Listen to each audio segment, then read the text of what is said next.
Olá pessoal, aqui no canal a gente já explorou o que aconteceria se alguém caísse em um buraco negro, no Sol ou até mesmo em Júpiter. Mas agora queremos ampliar ainda mais essa lista curiosa. Hoje vamos imaginar o que aconteceria se você caísse em um tipo bem comum de estrela. Por que será que a diferença na gravidade pode ser tão perigosa?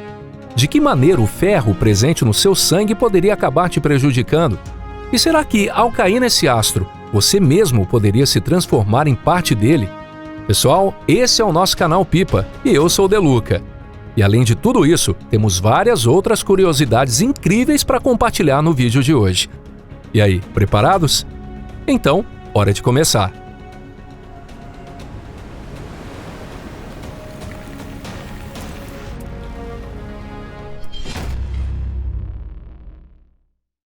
Anã branca. Entre todos os astros que fogem do comum, talvez o mais conhecido seja a anã branca. Esses corpos são os restos de estrelas que consumiram todo o seu combustível, queimaram até o fim e acabaram se dissolvendo no espaço. Na verdade, uma anã branca nada mais é do que um antigo núcleo de uma estrela que não tinha massa suficiente para virar uma supernova, e cuja estrutura nuclear também não chegou a colapsar totalmente. Estima-se que existam inúmeras anãs brancas espalhadas pela nossa galáxia, mas provavelmente a maior parte delas ainda não foi descoberta.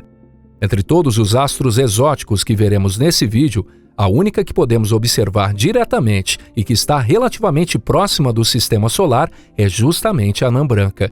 Um exemplo famoso é a estrela companheira do astro mais brilhante do céu noturno, Sirius B. Ela se encontra a apenas cerca de 8,5 anos-luz da Terra. Mas afinal, o que é exatamente uma anã branca?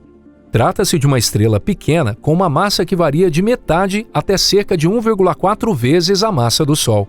Seu raio, por outro lado, é diminuto, aproximadamente do tamanho de um planeta rochoso como a Terra. Um excelente exemplo é a própria Sirius B, mencionada há pouco. Ela tem praticamente a mesma massa que o Sol, mas o seu raio é até um pouco menor do que o da Terra. Além disso, quanto maior for a massa de uma anã branca, menor será o seu raio. Em outras palavras, ela se torna ainda mais densa. As anãs brancas também são extremamente quentes. Por exemplo, a temperatura de Sirius B chega a cerca de 25.000 kelvins. Mas, curiosamente, esse não é o maior problema caso alguém tentasse cair em uma anã branca. Por serem incrivelmente densas, sua gravidade é monstruosa, e qualquer nave que entrasse em queda livre acabaria se chocando contra a superfície a uma velocidade absurda. Felizmente, uma anã branca não é tão extrema quanto um buraco negro ou uma estrela de nêutrons. Portanto, se você conseguisse proteger sua nave contra a radiação intensa e o calor extremo, talvez pudesse realmente pousar na superfície desse tipo de resto estelar. O problema é que, embora sólida, essa estrela seria incrivelmente monótona. Um deserto plano e uniforme, sem nada de interessante à vista. Sua gravidade é tão forte que impede a formação de qualquer tipo de montanha na superfície.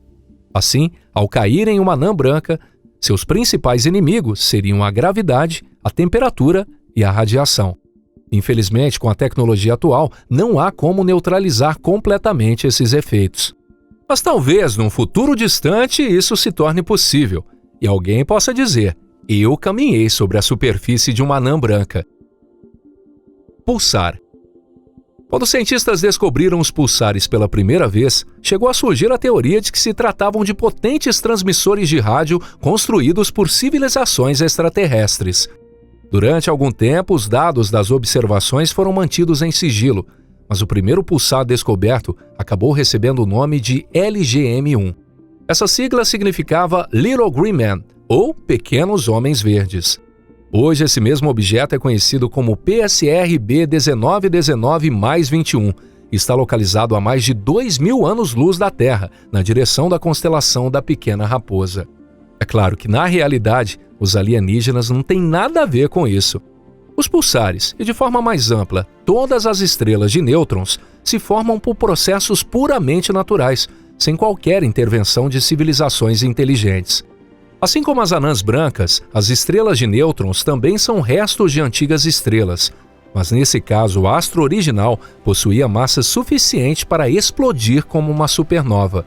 Uma estrela de nêutrons nasce quando o núcleo remanescente da explosão é grande o bastante para colapsar, mas não o suficiente para gerar um buraco negro.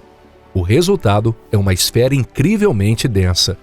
Nela, entre 1,5 e 2,5 vezes a massa do Sol estão comprimidas em um volume minúsculo, quase insignificante em escala cósmica. Em média, o raio de um pulsar típico é inferior a 10 quilômetros. Ou seja, ele é menor que uma grande metrópole como Nova York ou Tóquio. E se você achou que as anãs brancas já eram densas, espere até pensar em uma estrela de nêutrons.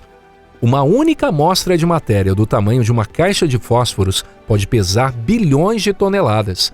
A gravidade de uma estrela de nêutrons é tão intensa que qualquer corpo que se aproxime demais é dilacerado pela força das marés gravitacionais.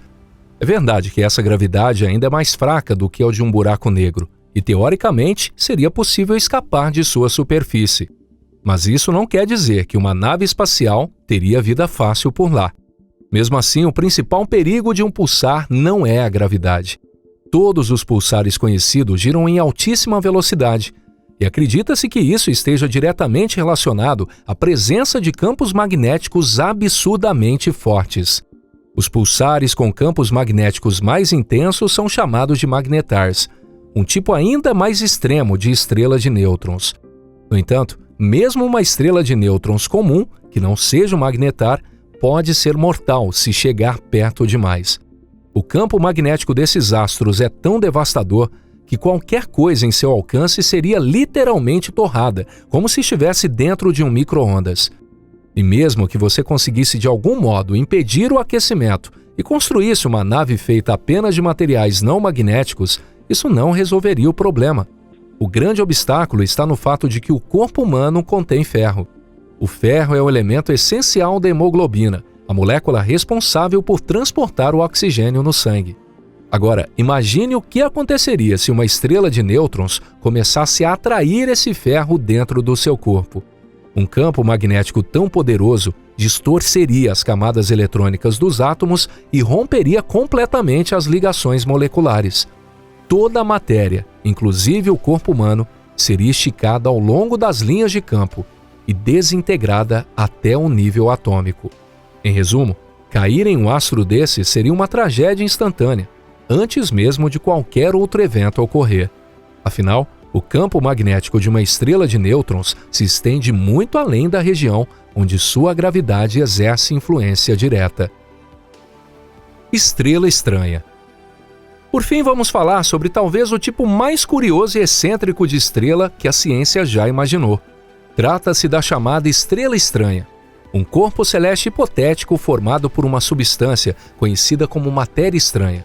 Essa matéria seria um estado exótico da matéria, composto não apenas por quarks up e down, mas também por quarks strange, uma terceira variedade de partículas fundamentais. Até hoje, nenhuma estrela desse tipo foi descoberta. Mesmo assim, alguns cientistas acreditam que elas possam ter se formado logo após o Big Bang e de alguma forma sobrevivido até os dias atuais. Afinal, a parte do universo que conseguimos estudar em detalhes ainda é minúscula quando comparada à imensidão do cosmos. E mesmo assim, seguimos encontrando coisas novas e surpreendentes o tempo todo. A matéria estranha não é composta por átomos, mas por algo chamado de estrangeletes, pequenos aglomerados dessa substância exótica. É possível que uma estrela estranha seja essencialmente um único estrangelete gigantesco, ou uma coleção deles, envoltos por uma camada de gás eletrônico, algo semelhante ao que acontece com os pulsares, que funcionam quase como um enorme átomo. Assim é possível. O tamanho de uma estrela estranha poderia ser comparável ao de uma anã branca ou até mesmo ao de uma estrela comum. O maior perigo representado por esse tipo de astro está no fato de que um estrangelete entrar em contato com matéria comum, ele pode transformá-la em mais matéria estranha. Esse processo liberaria uma explosão colossal, espalhando novos estrangeletes por todo o espaço. Em teoria, uma reação em cadeia desse tipo poderia destruir completamente o universo observável, convertendo todos os planetas, estrelas e nuvens interestelares em matéria estranha. Mas, já que nada disso aconteceu até agora, é provável que as estrelas estranhas simplesmente não existam, ou que o próprio universo possua algum tipo de mecanismo de defesa que impede esse colapso total. O problema é que no caso de vocês, viajantes espaciais, esse tipo de proteção provavelmente não existe. Além disso, toda estrela, por mais estável que pareça, libera parte da sua matéria no espaço, nem que seja na forma de radiação. Portanto, se vocês se aproximarem demais de um astro assim, a nave seria instantaneamente desintegrada em um clarão de reações de quarks. E tudo o que restasse de vocês se transformaria em novos estrangeletes, que seriam lançados para os confins do universo. Em certo sentido, vocês próprios se tornariam uma estrela estranha. Ou, para ser mais exato, se converteriam na mesma substância que forma essas estrelas. Então, que conclusão nós podemos tirar disso tudo? Se durante uma viagem pelo espaço, vocês se aproximarem demais de alguma estrela, mesmo que pareça uma estrela comum, o melhor a fazer é mudar de rota imediatamente. Uma colisão certamente não teria um final feliz.